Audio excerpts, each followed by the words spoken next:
এটি James Gunn পরিচালিত নতুন সুপারম্যান সিনেমা। আজকের ভিডিওতে আমি পুরো ট্রেলারটির প্রতিটি লাইন বাই লাইন ব্রেকডাউন করে এর গল্প কেমন হতে পারে তার একটি আভাস বলার চেষ্টা করেছি। ট্রেলারের সংলাপগুলো একটি সাক্ষাৎকারের ঢঙে সাজানো হয়েছে, যেখানে একজন রিপোর্টার, সম্ভবত লোইস লেন বলেই মনে হচ্ছে, সুপারম্যানকে কঠিন প্রশ্ন করছেন। এই সংলাপগুলোর সাথে সিনেমার বিভিন্ন দৃশ্যের কোলাজ দেখানো হয়েছে, যা থেকে সিনেমার মূল বিষয়বস্তু সম্পর্কে পরিষ্কার ধারণা পাওয়া যায়। রিপোর্টারটি প্রথমে অবাক হয়ে জিজ্ঞাসা করছেন যে সুপারম্যান সত্যিই তাকে সাক্ষাৎকার দিতে রাজি কিনা।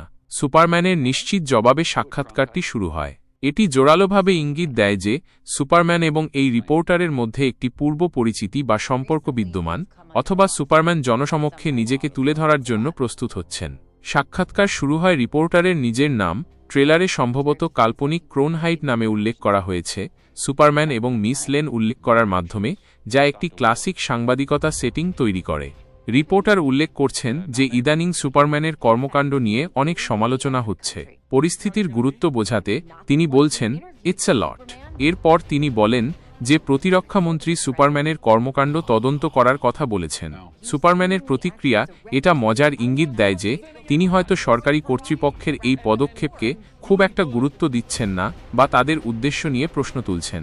তার দৃষ্টিতে তার কাজ ছিল সঠিক। সুপারম্যান সরাসরি তার বিরুদ্ধে আনা অভিযোগের জবাব দিচ্ছেন। তিনি দাবি করছেন যে তার কাজের ফলাফল ছিল একটি যুদ্ধ থামানো। এর মানে হল তিনি একটি আন্তর্জাতিক সংঘাতে জড়িয়ে পড়েছিলেন। রিপোর্টার সুপারম্যানের দাবি নিয়ে সামান্য সংশয় প্রকাশ করলে সুপারম্যান জোর দিয়ে বলেন যে তিনি সত্যিই যুদ্ধ থামিয়েছেন। এটা তার ক্ষমতা এবং সেগুলোর ব্যবহারের ব্যাপারে তার আত্মবিশ্বাস প্রকাশ করে। তবে রিপোর্টার সুপারম্যানের কাজের একটি নেতিবাচক দিক তুলে ধরছেন। তিনি একটি দেশের অনুমতি ছাড়াই সেখানে প্রবেশ করেছেন, যা আইনত অবৈধ। এটি সুপারম্যানের নৈতিক দ্বন্দ্বে জড়ানোর একটি স্পষ্ট ইঙ্গিত। তার কাজ হয়তো মহৎ ছিল, কিন্তু প্রক্রিয়াটি প্রশ্নবিদ্ধ। রিপোর্টার হয়তো সুপারম্যানের প্রতিক্রিয়ায় কিছুটা বিরক্ত হচ্ছেন এবং আলোচনার মূল বিষয় থেকে সরে যাচ্ছেন মনে করছেন। তিনি মনে করিয়ে দেন যে সাক্ষাৎকারটি সুপারম্যানেরই হচ্ছে, তার নয়, যা সাংবাদিক হিসেবে তার দৃঢ়তা বোঝায়। রিপোর্টার জিজ্ঞাসা করছেন যে সুপারম্যান তার কর্মকাণ্ড নিয়ে রাষ্ট্রপতির সাথে আলোচনা করেছেন কিনা। এটি সুপারম্যানের কাজগুলোর রাজনৈতিক এবং আন্তর্জাতিক প্রভাবের উপর জোর দেয়। সুপারম্যান স্বীকার করেন যে তিনি রাষ্ট্রপতির সাথে পরামর্শ করেননি। রিপোর্টার তখন বলেন যে সুপারম্যানকে দেখে মনে হয় না তিনি নির্দিষ্ট কারো প্রতিনিধিত্ব করছেন। তিনি শুধু বিশ্বজুড়ে নিজের মতো করে ভালো কাজ করছেন। এটি সুপারম্যানের একক সত্তা এবং তার কর্মকাণ্ডের স্বাধীনতার উপর আলোকপাত করে। রিপোর্টার ব্যক্তিগতভাবে সুপারম্যানের পরিস্থিতিতে থাকলে কি করতেন তা বলছেন। তিনি বলেছেন যে তিনি নিজেকেই প্রশ্ন করতেন এবং তার কাজের ফলাফল বা পরিণতির কথা ভাবতেন। এটি সুপারম্যানের কাজ কতটা ঝুঁকিপূর্ণ এবং এর দীর্ঘমেয়াদী প্রভাব কি হতে পারে সেই প্রশ্ন সামনে আনে। সুপারম্যান তার কাজের পেছনের কারণ ব্যাখ্যা করছেন। তার মতে, মানুষ মারা যাচ্ছিল বলেই তিনি হস্তক্ষেপ করেছেন। তার কাছে মানব জীবন বাঁচানোই সবচেয়ে গুরুত্বপূর্ণ ছিল, আইনের সীমাবদ্ধতা নয়। এটি তার চরিত্রের মূলনীতি, জীবন রক্ষা করা, জোরালোভাবে তুলে ধরে। এরপর সংলাপের চেয়ে দৃশ্য এবং আবহ সঙ্গীতের প্রাধান্য পায়। সুপারম্যান সম্বোধন এবং এর পরের লাইনগুলো সিনেমার অন্য কোনো চরিত্র বলছে। হেই বাড়ি, আইজ আপ হিয়ার, একটি অনানুষ্ঠানিক সম্বোধন যা লোইস লেন বলেই মনে হচ্ছে। Your choices, your actions, that's what makes you who you are. এই শক্তিশালী বাক্যটি সিনেমার একটি মূল থিম হবে। এটি বোঝায় যে সুপারম্যানের আসল পরিচয় তার ক্ষমতার মধ্যে নয়, বরং তার সিদ্ধান্ত এবং কাজের মধ্যে নিহিত। ট্রেলারের দৃশ্যগুলোতে এই সিদ্ধান্তগুলোর কিছু ঝলক দেখানো হয়েছে। একটি লাইন সুপারম্যানের কোনো শত্রু বা যারা তাকে ভয় পায় তারাই বলছে বলে মনে হয়। তারা সুপারম্যানকে অমানবীয় বা একটি বস্তু হিসেবে দেখছে, তার মানবিক দিকটি অস্বীকার করছে। এটি সমাজে সুপারম্যানকে ঘিরে অবিশ্বাস এবং ভয়ের পরিবেশ স্পষ্টভাবে ইঙ্গিত করে। বোঝানো হচ্ছে যে সুপারম্যান এখন পুরো বিশ্বের আলোচনার কেন্দ্রবিন্দুতে পরিণত হয়েছেন। তার কর্মকাণ্ড, তার পরিচয়, সবকিছু নিয়ে মানুষ কথা বলছে। এটি তার খ্যাতির মাত্রা এবং তার উপর থাকা চাপ নির্দেশ করে। এরপর আসা I will not accept that লাইনটি দৃঢ় সংকল্প প্রকাশ করে।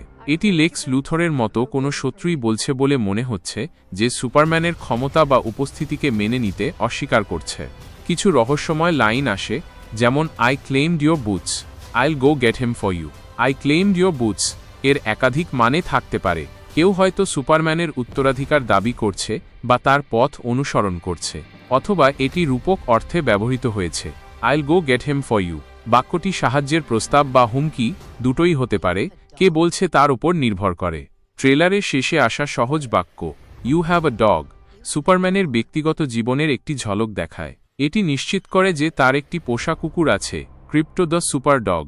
এটি সুপারম্যানের মানবিক দিক এবং তার নিঃসঙ্গ জীবনে একটি সম্পর্কের উষ্ণতা তুলে ধরে।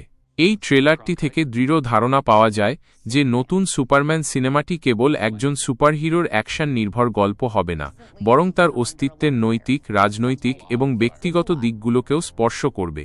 সম্ভাব্য গল্পটি হবে সুপারম্যানের ভূমিকা নিয়ে প্রশ্ন ওঠা, তার কর্মকাণ্ডের নৈতিক ও রাজনৈতিক দ্বন্দ্ব, মানবিক বনাম অমানবীয় পরিচয়, ব্যক্তিগত জীবন ও লোইস লেনের সাথে সম্পর্ক, শত্রু লেক্স লুথরের উত্থান এবং ডিসি ইউনিভার্সে অন্যান্য সুপারহিরোদের সাথে তার ইন্টারঅ্যাকশন। সংক্ষেপে, ট্রেলারটি দেখাচ্ছে যে এই সুপারম্যান সিনেমাটি কেবল মারপিট আর ক্ষমতা প্রদর্শনের গল্প নয়, বরং একজন আইকনিক চরিত্রের মনস্তাত্ত্বিক দ্বন্দ্ব, সমাজে তার স্থান এবং তার কাজের প্রভাব নিয়ে একটি গভীর বিশ্লেষণ। সুপারম্যান এখানে একজন নিখুঁত হিরো নন, বরং একজন সত্তা যিনি সঠিক কাজটি করার চেষ্টা করছেন এমন একটি বিশ্বে যেখানে তার উদ্দেশ্য ভুল বোঝা হতে পারে এবং তার ক্ষমতাকে ভয় পাওয়া হতে পারে।